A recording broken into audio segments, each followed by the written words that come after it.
Just great.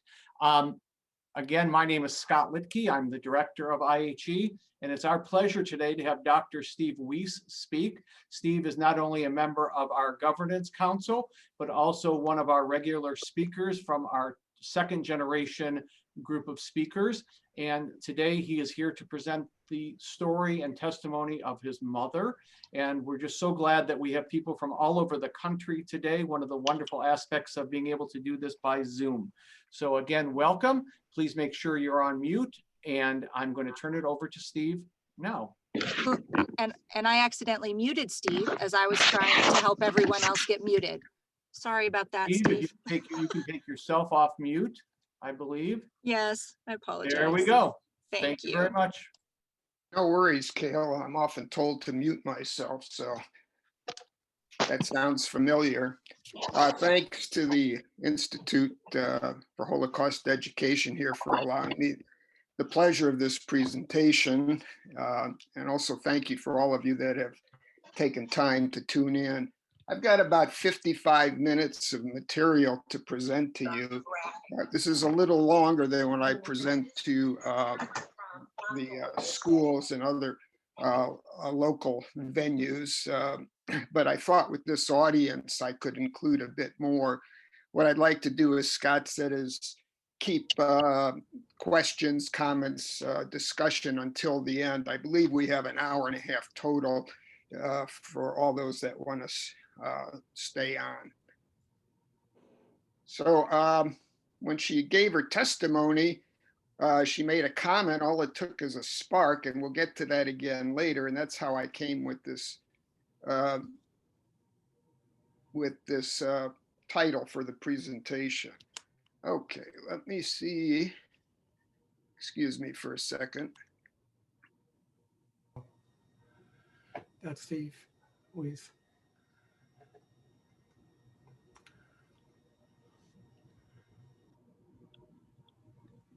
I'm having a bit of trouble here getting my slides to move forward. Bear with me for a second.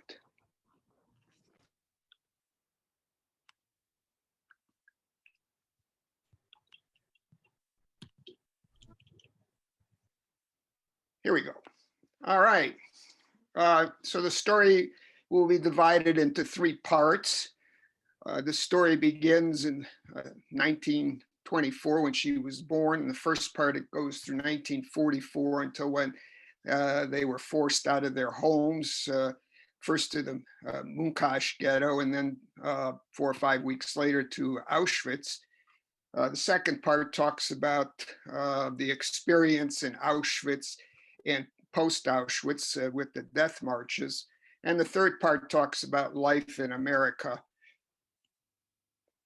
So again, part one, September 1st, 1924 till April 18th, 1944, when they were forced out of their homes.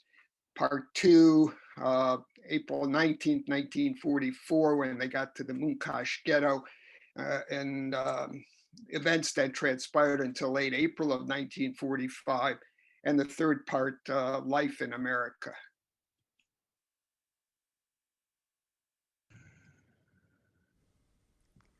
Today's date is January 28th, 1998. I am here with Elizabeth Bodak Weiss.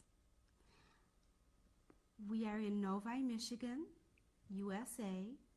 The interview is being conducted in English. My name is Judy Canvasser Redmond. Oh, here I see Jason, I think, looking at, oh, that's Steve. Would you please? Okay. You can see I'm technically computer challenged. We're going to move on here. Quick geography lesson. Czechoslovakia in Central and East Central Europe. Here's a home-drawn map. Czech Republic, Slovakia. Here's Prague on the western end of the Czech Republic. My mother's hometown, Svalova, Czechoslovakia. It's now part of Ukraine. You can see here, there's not much distance to Munkash Ghetto, about 25 kilometers, Carpathian Mountains in the background here. And from Munkash to Auschwitz, the route as noted. We'll get back to this map later. This is a more detailed map. The Subcarpathia Rus part of Czechoslovakia. This is very interesting and complicated area of Europe. It has received relatively little attention compared to the vast amount of historical attention devoted to other areas of Europe, but was immensely important. Here's her hometown, Svalava. Here's Mukachevo, as I noted before. This area of Europe was actually relatively free of anti-Semitism. Jews and non-Jews lived together in this area in relative harmony. This area was also relatively free of pogroms, very different than other parts of Europe. Brief review of the historical timeline, recovery from World War I until 33, and the Great Depression as well. Hitler appointed Chancellor January 30th, 1933, and I'd like to emphasize that his rise to power was legal under the Constitution of the Weimar Republic. As soon as he got into power, they began to eliminate undesirables, and other people felt unworthy of life. Munich agreements, late September 1938, which dismembered Czechoslovakia, and from that point on, things began to go downhill. November 9th, 1938, Kristallnacht, and this is important because even with all the prior anti-Semitic legislation and activity, Kristallnacht violence became part of the anti-Jewish activity and the desire to create a Jewish free Europe. September 3rd, Germany invaded Poland, rapidly took it over. From 39 to 41, the Germans conquered most of Europe. And 42 to 45 is when the Nazis intensified their efforts at the final solution. So we'll start September 1st, 1924. This is when my mom was born. And here's a photograph of her family. Who is in this picture? My father, Samuel, my mother, Helen, my oldest brother, Adolf, who's 12 years older than myself, my younger brother, who is a year and a half older than I, Louis. I'm on the right, and Olga is the youngest. She's next to my mom. Keep your mind open about Adolf. His nickname was Boomy. We'll get back to him in a bit. Olga, my mother, and Lou were the only survivors on our side of the family from that part of the world. So she recounts a very nice childhood. As I mentioned, they lived peacefully next door and among Christian families. They had mutual respect for each other's religion. They tended to celebrate holidays together. It was not unusual for my mother to go over to her non-Jewish friends at Christmas time. They were an upper middle class, perhaps an upper class family. Her father had served in the Austrian-Hungarian army in World War I. He was honorably decorated, discharged. He set up a business in Svalava, and we'll get into that in a moment. The townspeople trusted him a great deal. He was well respected and nicknamed the Duke. They had a public school system under the Czechs, and there was quite a bit of year-round activity in terms of war. Can you hear me?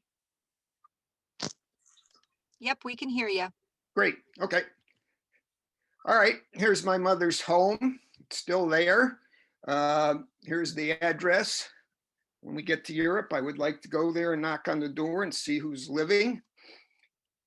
This was on the main street. These were nicer homes to the wealthier people. Here's my grandfather's business, Samuel Bodek store, kind of a local small 5 and 10 nickel and dime variety store that sold candies, fabrics, coffee and trinkets, things like that. This is their synagogue. It's still in existence. It is now a bakery. 98% of the Jews, Svalbard, from what I can tell, was about 25 to 30,000 people, and about 10% were Jewish. Almost all of the Jews there, as was very common in Central and Eastern Europe, were Orthodox. There was another Jewish synagogue. I'll show you a photograph in just a moment. This is a photograph of their synagogue that I found somewhere in the bowels of the internet. This is the other synagogue that existed in Svalbard. I don't know what it functions as now. And the school was very, it was very pleasant in the school. So I have good memories from the schools and childhood and all that. Was it a private or public school? Public schools. The Czechs provided public schools for everybody. And they were very good as far as religion or languages. If anybody wanted it, the school was open so they can go and take it after class, but public school was mandatory. I mean, it was not any different than here. So she grew up again in an environment like Omaha, Nebraska, where Jews and non-Jews live together, go to school together, intermingle economically, and they did so respectfully and peacefully. We'll get into relationships with other religions. How would you describe the climate between the Jews and non-Jews prior to the war? Very cordial. They were not the buddy friends, but it was cordial. People did business together. It was, you know, we had friends that were Gentile friends. They respected our Judaism. We respected theirs. I had a friend who the father was a Czech official. I used to go there for Christmas. As I mentioned, there was a relative absence of anti-Semitism.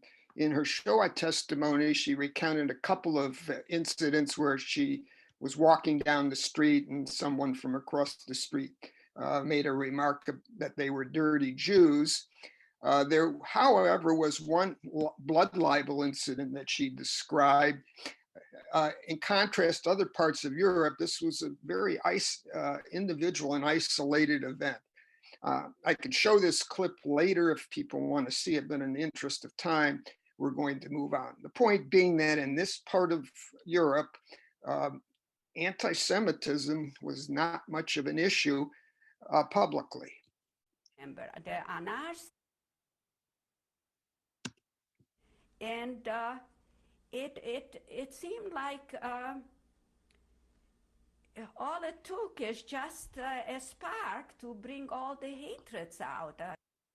So particularly after the Munich Agreement in September 1938, first Subcarpathian Rus was taken over under the authority of Ukrainian nationalists, and then by March of 39 became controlled by Hungary. And with events that ensued from this takeover, as well as the developing events in Germany, hatred started to come out. And she makes the remark that all it took is just a spark to bring all the hatreds out. And the previous peaceful coexistence changed dramatically.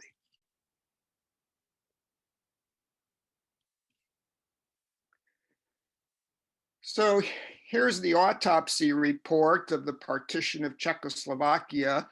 The Sudetenland was brought back within the territory of Germany.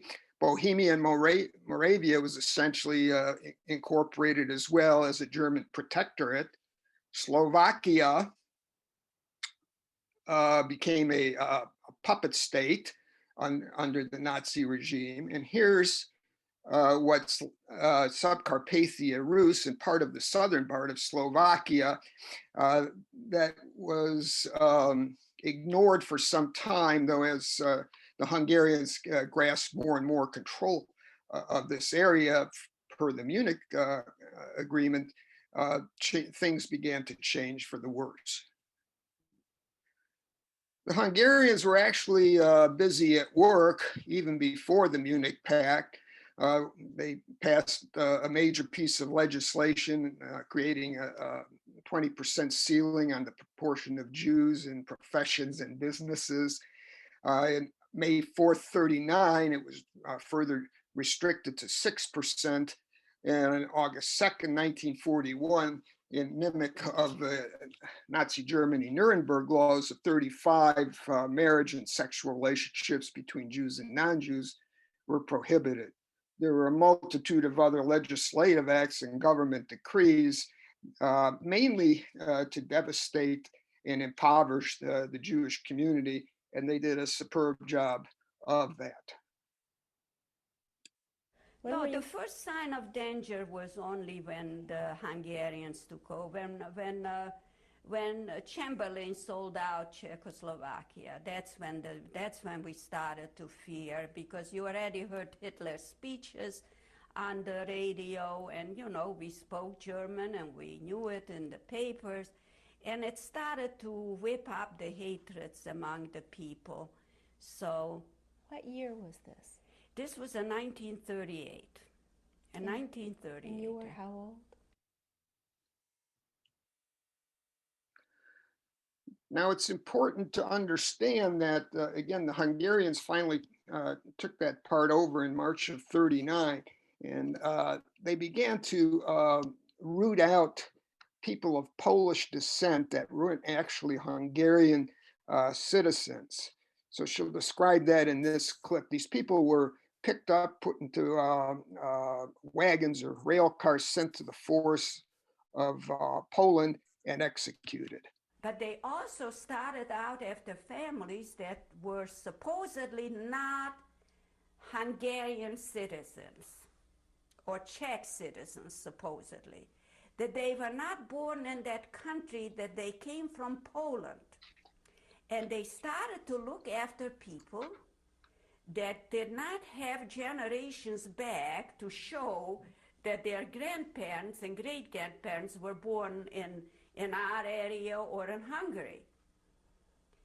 They picked up quite a few people. They picked up one of our very dearest friends, the Zsigmans, the family with the children and everybody. They just took this building that you see there, that building belonged to them.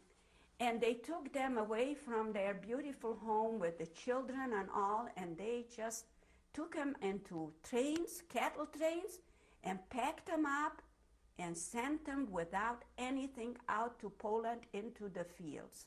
What year was this? It had to be in the 42, 41, 43, I don't remember exactly. It was under the Hungarians already. It was gradual.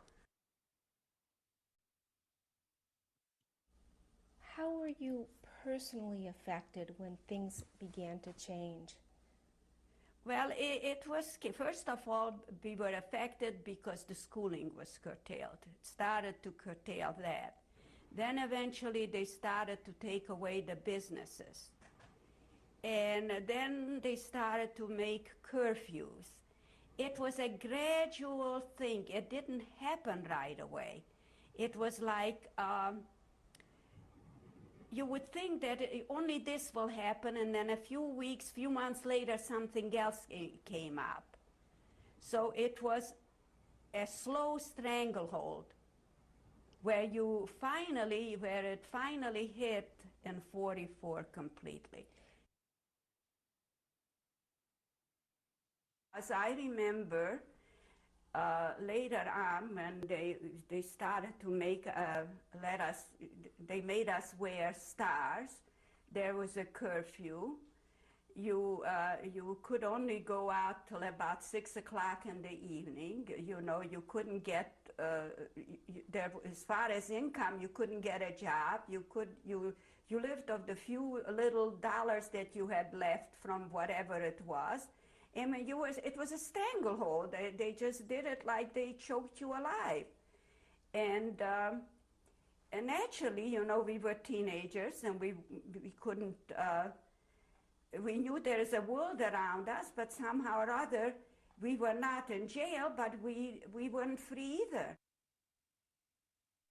In this clip, she'll describe what happened to her father's business, how it was taken away from him. And the businesses were taken. My dad's business that he worked up from nothing was taken away. And they went to Jewish people with the gendarmerie, which is worse than the police. And they would come and just walk in and say, this business is no longer yours. When you say they, who are you referring to? The gendarmerie with the what you call the carpetbaggers here. And what nationality are They you? were Hungarians. What They year? came from deep Hungary. They were nobodies. And they came praying, you know, to take over anything that was Jewish.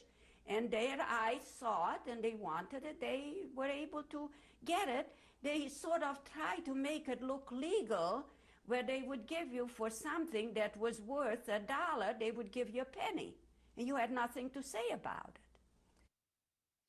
So again, here's a photograph of her father's business that was taken away. Mrs. Weiss, do you remember your father and mother's reaction on the day that your father lost his business? He was devastated. He couldn't believe it, that it was happening to him. I mean, we had pictures of him in the uniform. He was 4 years, you know, in the army. He was a good, solid citizen. He couldn't understand it, and he was as much as he was devastated. He kept saying that this can't be lasting. This is just a phase that. He kept on saying, he kept on saying, I don't think the Germans would do anything like that, you know, that they would, this is the, you know, with the Hungarians, that's just a phase. He didn't want to believe that to the last minute, to the last breath, he did not want to believe that anything like this could happen. In this clip, she'll describe it, the transformation in her friend Greta. Greta was a schoolmate, a friend. They studied together, went to school together. Greta's parents and mom's parents were friends. They also shared business interests together. And Greta underwent an unbelievable metamorphosis. When the Hungarians came in, naturally, the German fifth column started to sort of like wear their uniforms and start marching on the main streets and all that.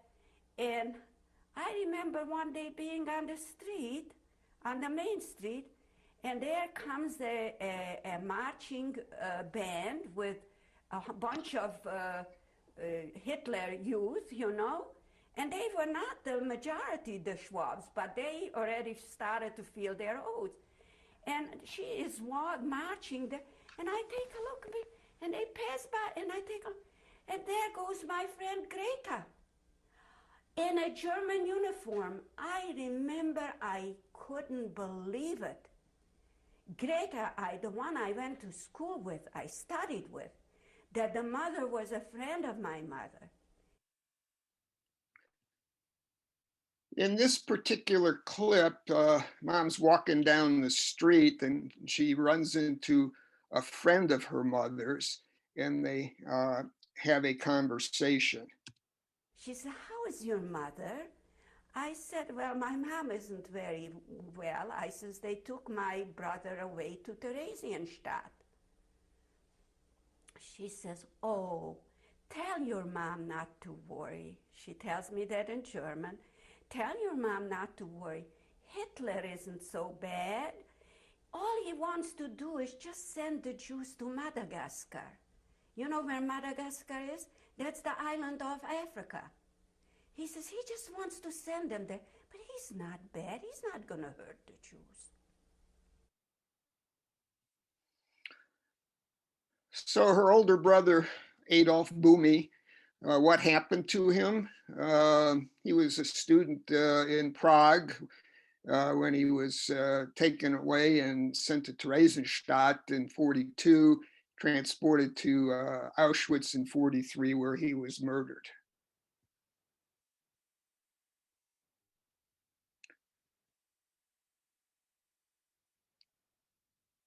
So April 16th, 1944, Shabbat, Sabbath, and Passover had ended at sunset. The following evening, Hungarian soldiers and gendarmerie came into their home and told them, get ready, you have to leave early the next morning and you can take one suitcase. The next morning they appeared, forced them out of their home. They were marched down to the synagogue. On the following day, April 19th, and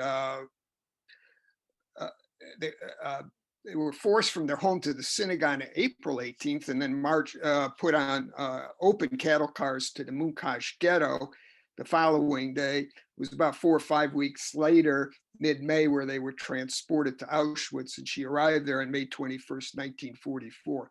So this process of gathering the Jews in a single location, usually a synagogue or religious institution, keeping them in some form of ghetto, entrainment, and subsequent transport to concentration camps was very typical across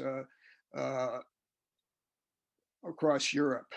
So there were 6 deportation or de-Jewification zones. The area my mother lived in, Carpatho-Ruthenia or Subcarpathian Rus, was zone 1. They had already on May 15th began to transport people to Auschwitz. They had finally completed this process of de-Jewifying zones 1 and 2 by June 7th, and they transported almost 300,000 people. Unbelievable efficiency in an evil way. So within 4 months after the German occupation, Hungary, with the exception of the Jews of Budapest and those in labor service companies, had become Judenrein.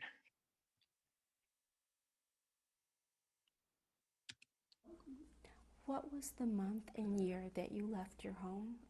I didn't leave it. They took us. It was April 18th they took us away, 1944. That's when they took us away from home. Did you have time to prepare or pack any provisions? No, the night before they came and they told you you're allowed 1 little suitcase and you can just take, that's all. So again, here's Svalava, Munkacs ghetto, and this was an open ghetto. We'll talk about that in a bit more, just a few minutes. About 25 kilometers transported in open cattle cars from Munkacs ghetto to Auschwitz-Birkenau. They were transported in sealed wooden cattle cars, that the pictures of which are very familiar. And you could see people, you know, that because the Jews and Gentiles lived in the same streets, they were neighbors, and you could see that they were sort of between the curtains, that you could see some people peeking, and you saw it, that it wasn't from a Jewish home, but they didn't come out to say anything. It was just that they walked out. You felt like a criminal that they walked you down. And they when they came into the house, they came in, we had earrings in our ears that we got when we were born. They were pearl earrings They took those out. They took. And the amazing thing is, from what I've been able to read, the average Jewish citizen really didn't know what was going to happen. They thought they might be sent to labor camps. There's some information that suggests that higher members of the Jewish councils knew and perhaps didn't report that to the population itself. That's a whole nother topic for another talk. Not that we knew what was going to happen. So again, they thought perhaps they're going to a labor camp, and after the war, they'll be sent back. Quick map of Europe, 1944, with lots of dots showing the major Nazi extermination camps. The newest research suggests there were 42,500 camps and ghettos, and within each camp there were sub-camps. In Auschwitz, there were perhaps up to 50 sub-camps, a whole variety of facilities to get rid of unwanted people.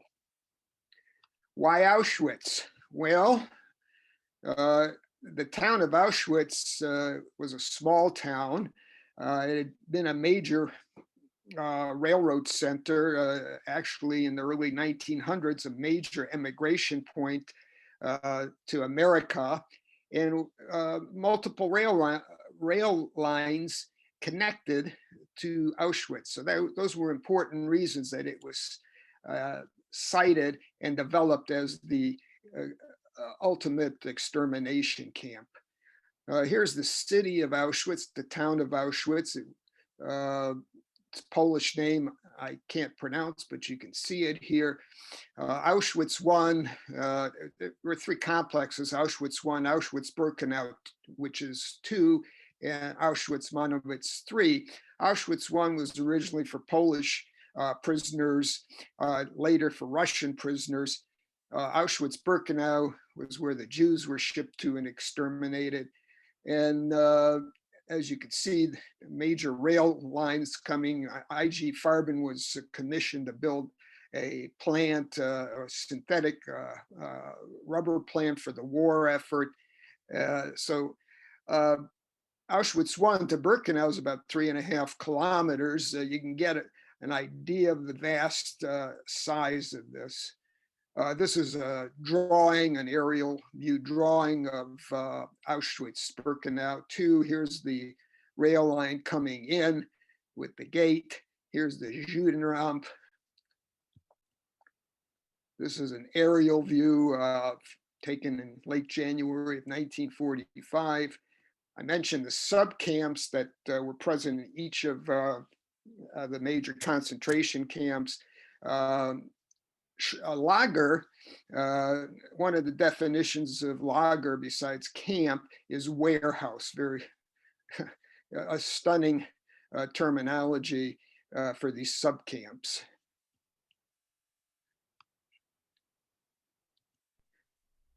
So this is the entrance to Auschwitz I, Arbach macht frei. My mother will talk about this in a coming up clip.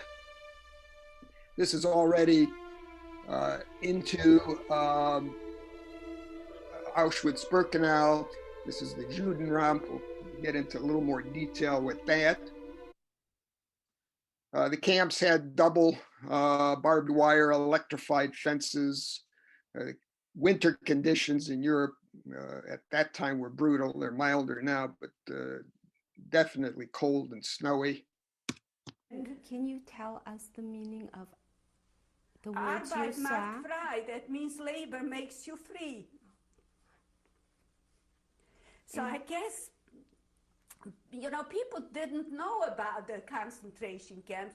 What they did beforehand, the Red Cross, the Swiss Red Cross helped along to send cards. How they got a hold of it to people that were left at home, that some people got postcards from Auschwitz that we are in a labor camp, we are fine, and it came with a Red Cross emblem. Can you describe the conditions on the cattle car? People were just stunned. They were stunned. People hardly talked. At first, we didn't know where they took us, and then the train pulled in into this brick station, because all the factories had railways going with the trains into them. And they told us to unload, and they left us out in the open. This is at And then the finally, Munkash Open towards the Ghetto. evening, they allowed us to go under the roof, like I told you, and they divided it into sections, like about a. So at the Munkash Open Ghetto, they were really in the open. There were no bathroom facilities. Food and water were absent.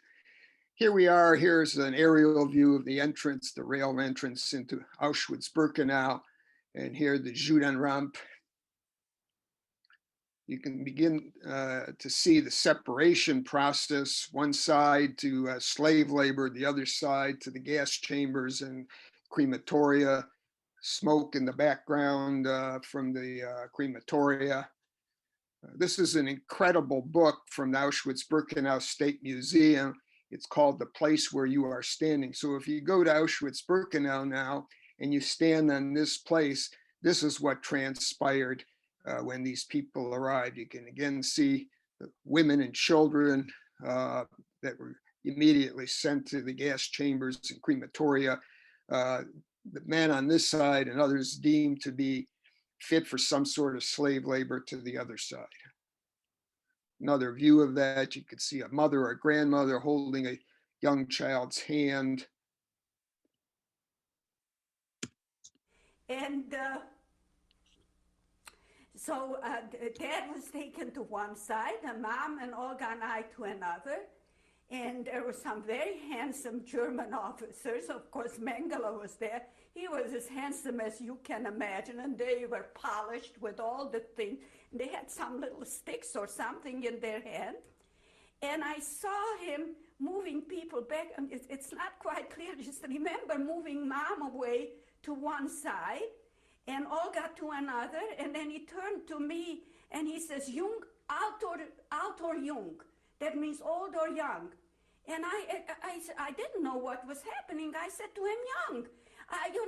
So he sent me to Olga, and Mom, I wanted to go with Mom, but the way he separated us, I didn't have a chance to, I still feel guilty about saying that I was young. I didn't know why.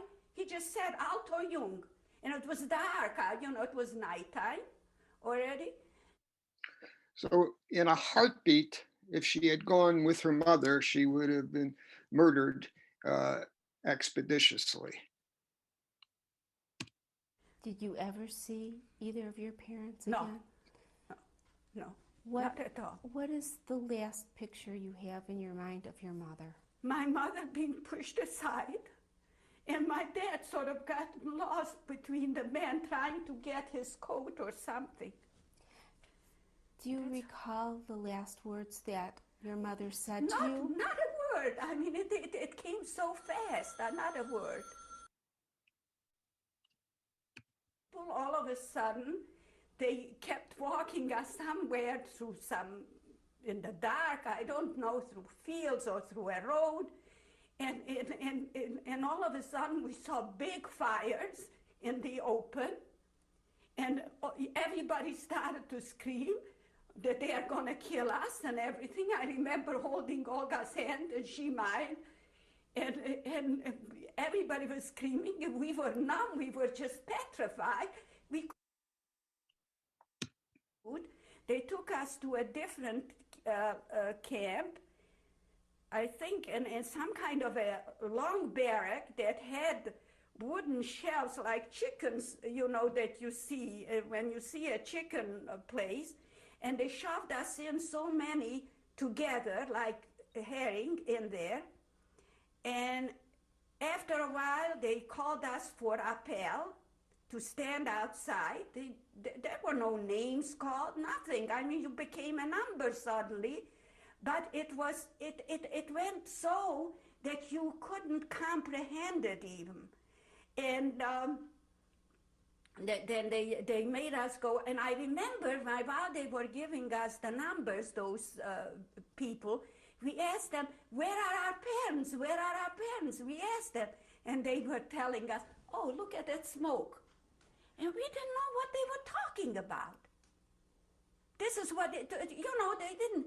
And then finally one of them said, well, your parents were killed last night. So the number that you saw at the bottom of that screen was the number tattooed on her left forearm. And every day we saw transports of people going in and not coming out. Older people, people with children that were not old, but with children. And all you could see is smoke and fire afterwards, and the smell was just horrible. I can't explain you what we felt. It was just being bewildered. I mean, it was just unbelievable. It's like being somewhere where it's not real, like it wasn't real. The conditions in the camp were just unbelievably inhumane. Exposure, major factor. Standing for hours, which was called a Pell. They were constantly counting prisoners to be sure none had escaped. Starvation, dehydration, work to exhaustion. Disease was rampant. I've put here resulting from poor sanitation. I should correct that to say absence of sanitation. Here's some photographs. These were the barracks at Auschwitz I. These were the wood huts at Auschwitz II. Inside the Birkenau huts she referred to earlier, being cooped up like chickens. Here's a photograph of the latrine facility. Here's the children's barracks in Auschwitz-Birkenau. In the interest of time, I'm going to move ahead with this clip. Basically what they had the prisoners do, the inmates prisoners do, is stand for hours in any weather condition, and these roll calls could occur at any time. Auschwitz was the largest Nazi German concentration camp. 1.3 million people were sent there, most of them Jews. 90% of the 90% were Jews, and very few survived.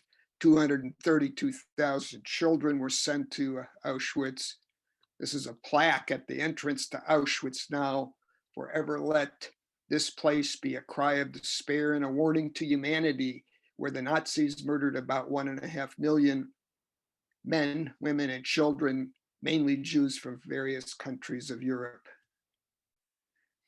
When Eisenhower entered the Orange Roof concentration camp on April 2nd, here is words, and they're posted on a big wall at the United States Holocaust Museum. The things I saw beggared description. The visual evidence and the verbal testimony of starvation, cruelty, and bestiality were so overpowering, I made the visit deliberately in order to be in a position to give firsthand evidence of these things. If ever in the future there develops a tendency to charge these allegations to propaganda. So here's the entrance in Auschwitz I. This is the only gas chamber crematorium that remains fairly intact. This is the entrance into it. Here's the inside, where hundreds of people were put. These are open chutes where the Zyklon B was pushed into the chamber, the sealed chamber. Here's from the inside, looking at the hole. Here's the Zyklon B gas canister emblem. Here's a view of the crematoria in the gas chamber and crematoria in Auschwitz I. This is the remainder of Auschwitz II and III. They were blown up by the Germans as the Red Army was approaching to hide the evidence. Auschwitz crematoria and gas chambers 4 and 5, similar vents. This is a pond at Auschwitz filled with human ashes. Okay, so there is now a Auschwitz-Birkenau State Museum on the physical site of Auschwitz-Birkenau. And there's a new part there called Block 27. Pay attention to this particular area. You can see here they're inscribing the names of all the victims who died at Auschwitz-Birkenau, the Jewish victims, into these big 3-meter high books. You can, and I'm told you can actually go there, and if you want to touch this, if it's a family member who you want to touch the name, you're allowed to do this. You can see the volumes of this. My understanding is there's 4.5 million names cataloged so far, so it's an ongoing project. Talk a little bit about the death marches. I think I've got about 10 more minutes. Is that right, Scott? Yes. Okay. So March 19th, she was taken out of Auschwitz on the first death march. And every year my mom would say, this is the anniversary of our death march. So I sort of grew up thinking, well, there was one death march and then they got liberated, taken back to Czechoslovakia and ultimately to this country. Well, that wasn't quite the case. It wasn't until late April, mid to late April, that she made it back to Czechoslovakia. So then January the 18th, we saw the front already. We saw the skyline. You could hear the gunfire, you know, and you could hear the like bombings. And the sky was already light at night, the night before. And the next day, I don't know if it was nighttime or daytime, they took us and they walked us out of Auschwitz. And that's when the death march started. So as I said, I thought it was one death march, but it was really from January 19th until mid to late April that they were marched on foot or put on open cattle carts transported over large distances through Germany. There were 2 reasons for this. One was to hide the evidence, and number 2 was to continue to provide slave labor for the war effort that was rapidly becoming a lost one. So from Auschwitz-Birkenau, they went, Magdeburg is here, around Magdeburg, around Berlin, and ultimately to Ravensbrück, where they were housed for a bit. If you went directly from Auschwitz-Birkenau to Ravensbrück, it's 400 miles. It can take you 6+ hours in a car, but you can see the convoluted route. From there, they were put into a subcamp of Ravensbrück, Malchow. They were there for a short amount of time, then shipped down to Frankfurt area, where she was doing slave labor in a munitions factory. And then from there, somewhere near Leipzig, Schönfeld, and this is where they just got left in a field as the Germans disappeared. Here's a photograph of a typical death march. This is an example of the open cattle cars that they were transported in. So at this point, it's a good news, bad news situation. The good news is the Germans have vanished. And the bad news is the Russians are coming and they're left in the middle of no man's land in the middle of Germany. And this is a whole story in and of itself that could take in another 45, 50-minute talk from her testimony. Basically, at that point, they had to hide from the Russian soldiers who were intent on raping and not providing any humanitarian aid. It was in later April where she was finally repatriated back to Prague. She and Olga, who were together most of the time.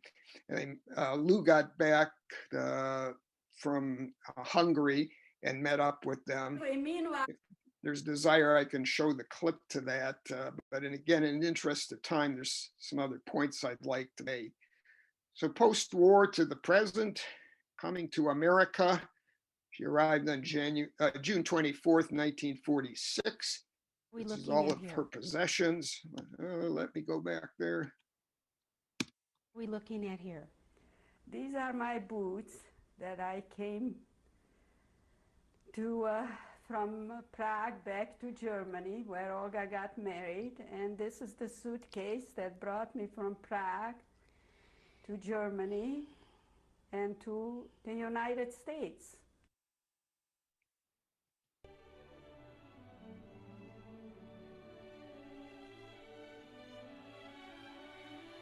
To the high, coming to New York, and we saw the Statue of Liberty.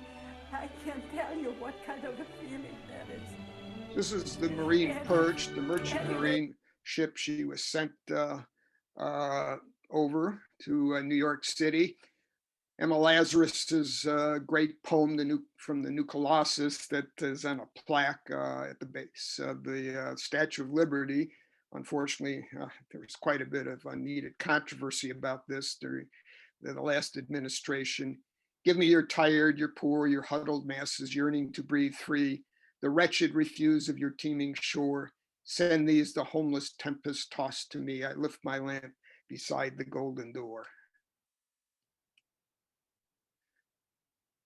So how did she survive? Well, Subparthia Rus geographically was distant from the war front. They were sent to Auschwitz relatively late in the war. She was multilingual, which if you read Primo Levi's Survival in Auschwitz book, he emphasized was critical. She was young enough and had other skills, so she could be used for slave labor. And finally, it was just plain pure luck. Yes. This is myself in 1946, I think either January or February. It was taken in Bad Mergentheim. And here's what's left from that side of the family, the survivors. Who's in this picture? My sister Olga, my brother Lou, and myself at the wedding of Olga's son in Ann Arbor. Here's my father, age 35 when he met my mother. Here they are taking a leisurely walk on the Coney Island boardwalk. I'd like to play this clip, please, if those viewers don't mind. Have you been able to speak about your experiences with anyone else? Not with my children, not with my husband. I have difficulties with it. Why is that, Mrs. Weiss, that you have not so far? I get physically and emotionally sick. I try to push it away as much as I can. I know that one should speak, and I admire those that can do it. And I feel guilty that I can't be talking about it. Like a lot of, my sister was very active in Ann Arbor. She gave lectures at U of M and Eastern, and she was speaking about it all the time. But I find myself that I am just devastated when I start out. Why did you decide at this time to come forward and speak? My children were asking me, and my niece and my two nephews. They felt that I'm the only one left in the family, that I should, beside their mother, I should speak about it too. So it was time for her 90th birthday party, and I told her we were going to invite the family. And she put up a big fight about it. Don't waste your money. I don't need a birthday party, and all those other reasons not to do it. Every family member that I invited came. Even Neil flew in from Israel just for this. Here she is holding court, Queen Elizabeth in the center. Since this photograph, I think there's another 10 or 12 additions to our family. So amazing what grew out of the survival of my mother, Olga, and her brother, Lou. Famous quotes: out of sight, out of mind. Those who cannot remember the past are condemned to repeat it. Action is the only remedy to indifference, the most insidious danger of all. Those who fail to learn from history are doomed to repeat it. Words of Rabbi Abraham Joshua Heschel: there is an evil which most of us condone and are even guilty of, indifference to evil. We remain neutral, partial, and not easily moved by the wrongs done unto other people. Indifference to evil is more insidious than evil itself. It is more universal, more contagious, more dangerous. A silent justification it makes possible an evil erupting as an exception, becoming the rule and being in turn accepted. And then words from Elie Wiesel, and then I explained to him how naive we were, that the world did know and remained silent. And that is why I swore never to be silent whenever and wherever human beings endure suffering and humiliation. We must take sides. Neutrality helps the oppressor, never the victim. Silence encourages the tormentor, never the tormented. Sometimes we must interfere when human lives are endangered, when human dignity is in jeopardy. National borders and sensitivities become irrelevant.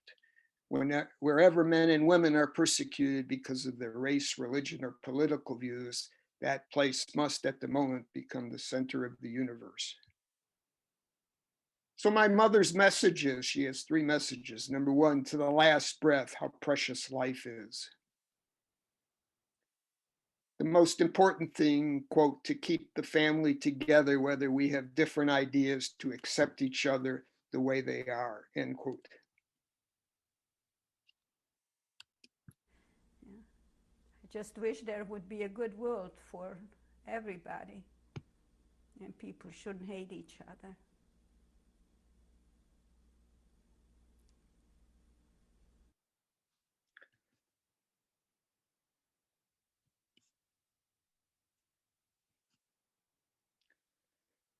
I had a number of people help me. They're not listed here in order of importance. They're more or less listed chronologically. I'm deeply indebted to their help in various ways. Okay, so that wraps it up. I think we have another 25, 30 minutes of time scheduled on Zoom. I'm happy to entertain questions, comments, impressions, additions, whatever anybody would like to talk about. Thank you, Steve. This is absolutely amazing. Also, just want to let everybody know we had 73 people from all over the country to hear this amazing story. I think because we have a number of people online here. If you have a question, if you would type it into the chat feature, that would be great. It's a little bit easier to do it that way than to figure out how to call upon everybody. Yep. And Steve, at this point, if you would want to stop screen sharing so we could see everybody or a lot of people in the gallery view. That's what I'm trying to do. Oh, Gail. sorry. This is new territory for Steve. Well, this was excellent, actually. I think you navigated that really, really well. Thank you so much for doing this for us today. And we will have the recording later. And for those of you who received the link to sign on today from Steve, he'll have the link if you wanted to share the recording with others. For those of you who signed up for this through us at IHE, I'll send out an email later this afternoon with that link. But if we have any questions, Steve's more than willing to take your questions now. So if you go to that red button, Steve, that red button on the top bar of your screen that says stop share. Stop share. It's all the way at the top, and it may be hidden. You may have to go all the way with your cursor up to the top of the screen and hover until you see a little red button that says stop share. There it is. There we go. I'm And not we as have a couple of questions now, Steve, if you want to look into the chat feature. You want me to read them? I'll let Kale call the questions, and Well, the first one is your mother still alive? no, she died in 16. She ran out of gas at almost 92. What languages did your mom speak? The two main languages she grew up with were Hungarian and Yiddish. They spoke Czech, German, a bit of Ukrainian, some Hebrew.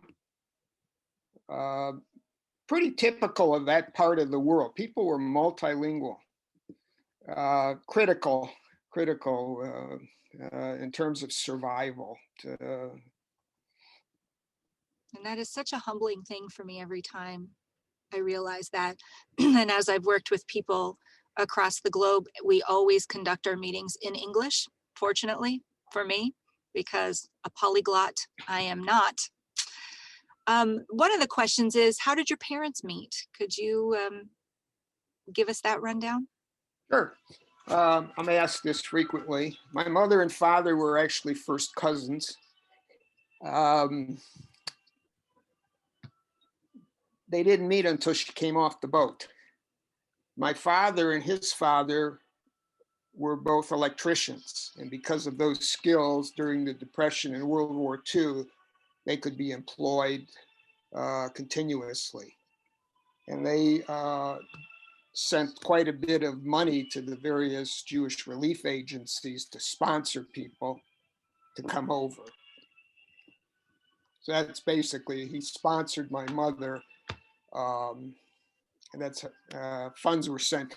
You didn't just get a pass to come to this country. You had to have somebody sponsor you, and there had to be funds to pay for it.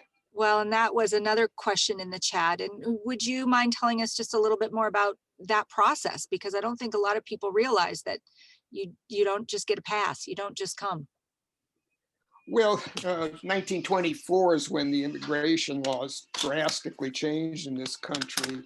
You had the huge immigration waves coming in, and the main stock of this country became alarmed and decided to shut the gates. So at that time, significant quotas for various ethnic groups, nationalities were set up. And under those quotas, you had to have a sponsor and funds to bring you to this country. How long So did the that numbers take? were, How long did that take for her? that's a tough question. I don't know. There's a good deal of information, the Jewish Relief Fund, that I haven't had a chance to get into. They would probably be able to answer that to a greater degree.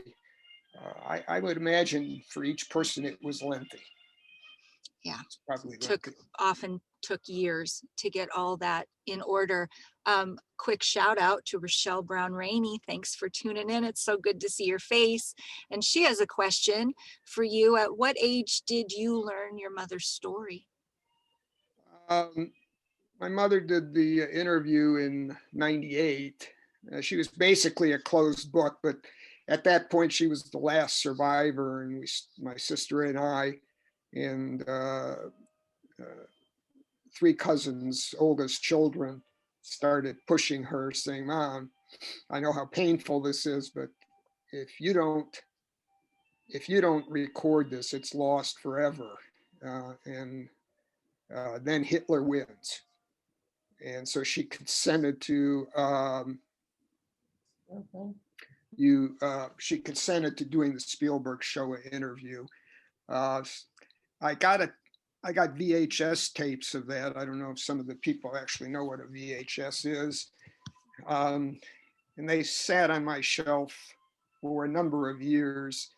As she started to get into her late 80s, and her health physically deteriorated somewhat, although mentally she was sharp as a tack. She could have been a prosecuting lawyer until the day she died.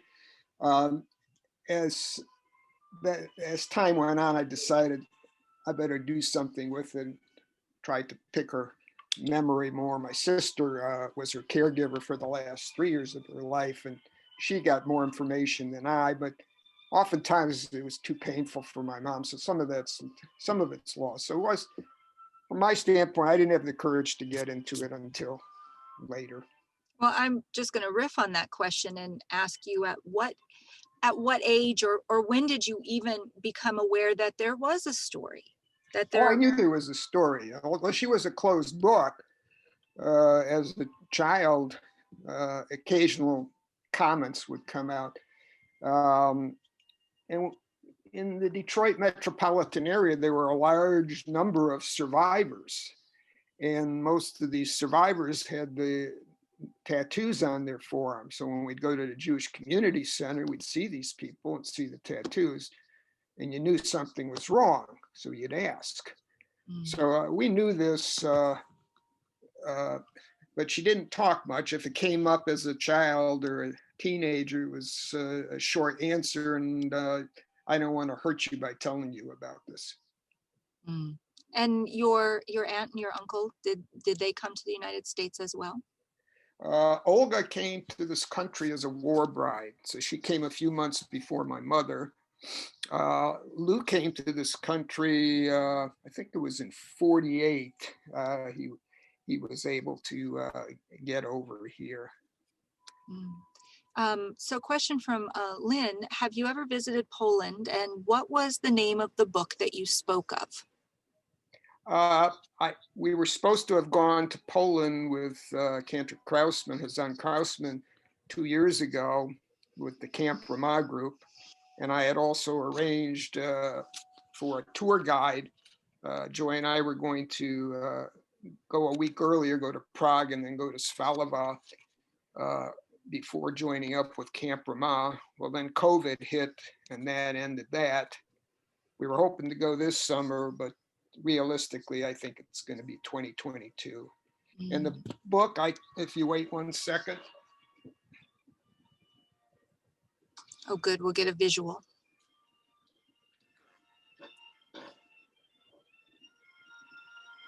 Auschwitz-Birkenau, the place where you are standing. It's from the Auschwitz-Birkenau State Museum. It's an incredible book with photographs around the Auschwitz complex from back then. And if you go there now where you stand, I mean, it's a really moving thing. The other thing that I would strongly suggest to people that are interested is panoramaauschwitz.org. Oh, thank you for mentioning that, because there is a question here about, is there a picture of Block 27? Yes. And that would be a good place to look. Yeah. It's an incredible website that was recently established. And so some of the photographs I showed you, there were literally dozens of them, but on each one, if you clicked, I'll answer, there's Saltzman says I missed the name of the book. Don't worry, I'm going to put it in the email with this website. I'll hold it up again so people can see. Yep. If you go to panoramaauschwitz.org, on each photograph, if you click their arrows, it'll give you a 360-degree tour around that picture. It's just phenomenal. Can you see that? Yep. Yep. And I will put the title of that and a link to it in the email with the recording link. And I'll also put the link to panoramaauschwitz.org. I got a question, another question from Rochelle about the Shoah interview that you used, and a question asking if you have any other recordings of her story, or if this is the only one. That's the only story, only recording. You know, we have some recordings of her with family and older, as she got older, holding court. She would tell stories about the family, but never. It was literally a closed book about this, and Steve, it wasn't until we started. Turn the music. I think you have the music on it. Oh, thank you. I do have it on. Oh, I'm so It wasn't bad until the crescendo. But then we couldn't hear let me you. get out of here. Keynote. I'm getting better at this. By time 1 o'clock rolls around, I might have this.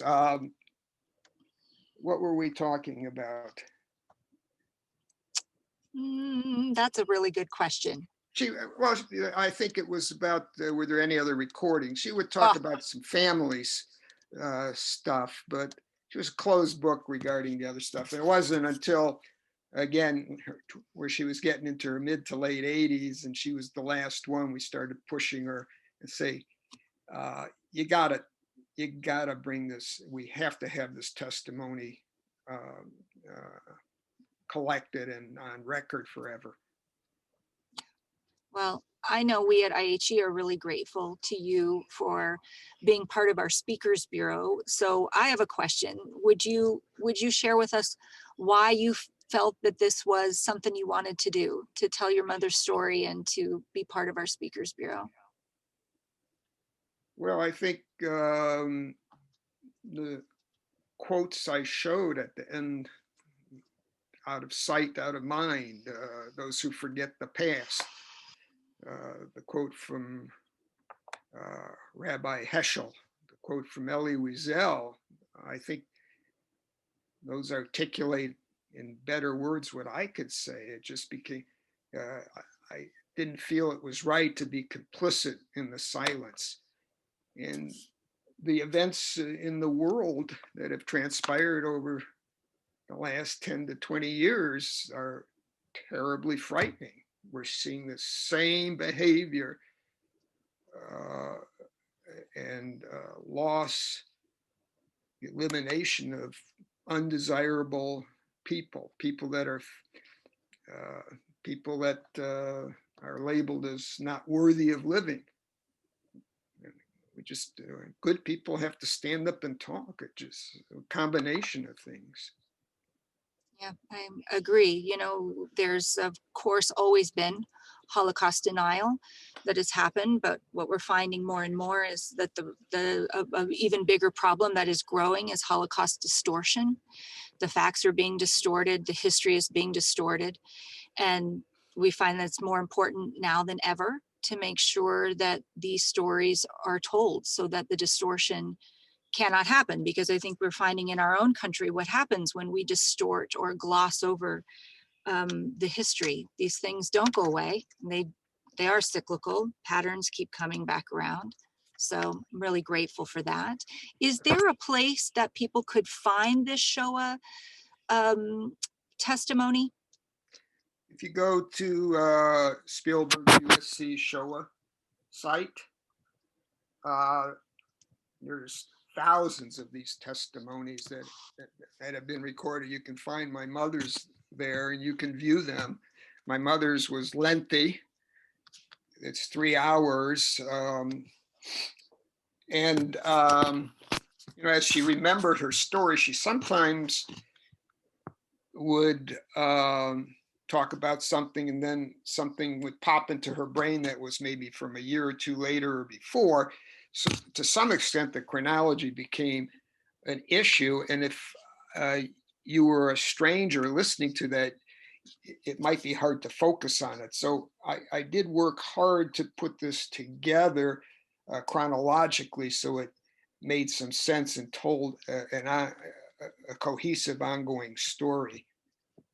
Somebody, I saw somebody else popped up there, can they share this story with others?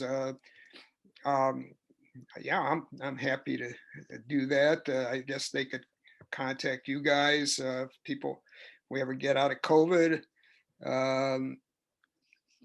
We could, you know, we can do it publicly or in person. So We're always happy to help book you. And yeah, we are always happy to book Dr. Weiss in to come speak to your organization or your school or your classroom. But I will also include the Shoah Foundation link in the email that we will send all of you with all of the other resources and things that he has talked about today, because the Shoah Foundation is a wealth of information, and I will include their educational link, Eyewitness, as well that has smaller, shorter clips of testimony, because the testimony, the recordings that they did are anywhere from 3 to 6 hours. And even that seems like such a short amount of time to tell such a story. Was your mom ever able to go back home? Yeah, that's from my good friend Pete Gordon. Hey, Pete, Jenny, congratulations on getting your second COVID shots.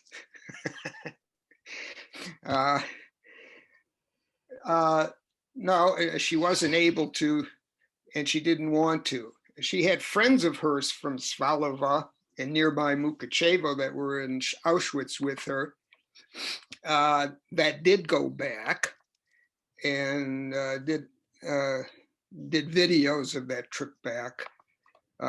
My mother, she never wanted to set foot in Europe again. There was a clip in the interest of time I couldn't show, but going back to the question before, how she was able to get over her here, and there was correspondence going back and forth, and my dad and family are asking her, what can we do for you? And her comment is, just get me out of Europe. Her brother Lou, he had been underground in Hungary, actually served in the Russian army. He, at one point after the war, went back to the home, and obviously the other people had taken it over. It was no longer their home. I think he was able to get inside to see they had, the parents had buried money and valuables in the basement under the dirt. Everything of value had been stripped away, torn away, looted.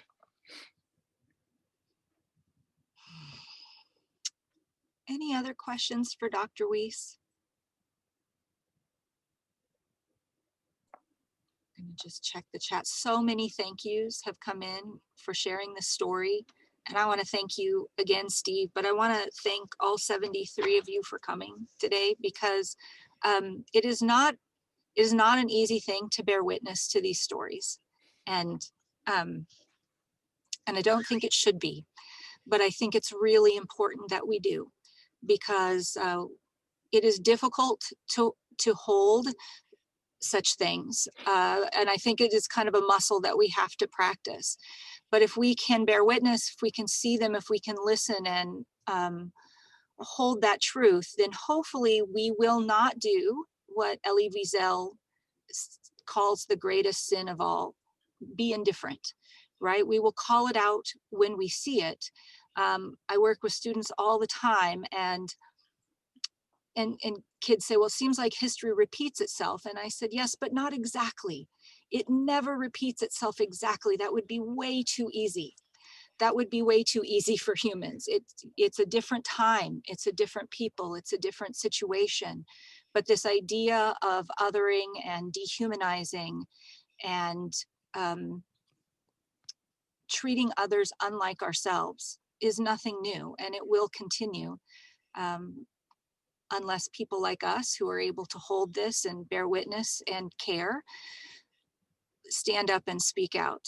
So I want to thank you all for coming, and I want to invite you next month on March 18th. We are having Monsignor James Gilg speak to us. He is a member of our governance council, a 49-year Catholic educator and retired executive director of the Omaha Catholic School Consortium. He is going to speak on something called the Nostra Aetate, which was a proclamation from Pope John VI in 1965. Anyway, this was a statement on the relations of the Catholic Church with non-Christian religions, and it really changed everything in the relationship between the Catholics and the Jews, because it essentially exonerated the Jews of this collective blame of the death of Jesus, which historically was one of the main sources of religious anti-Semitism. So on March 18th at 11:30 on the third Thursday, please join us for Monsignor Gilg's talk. And with that, I will let you all go. I will wish you a warm and safe. I don't know where you are. I know you're from all over Massachusetts and New York and California and Illinois. And it's so great to see all of you today. Thank you so much for tuning in. And I hope we see you all again next month. Thank you, Thanks, Steve. Cale. Thank you Thanks, very Scott. much. Have a good day, everybody. Thanks again, Steve. Thank you. Thank you so much. I want to give a shout out to Karma Yoga. Hi, Lisa.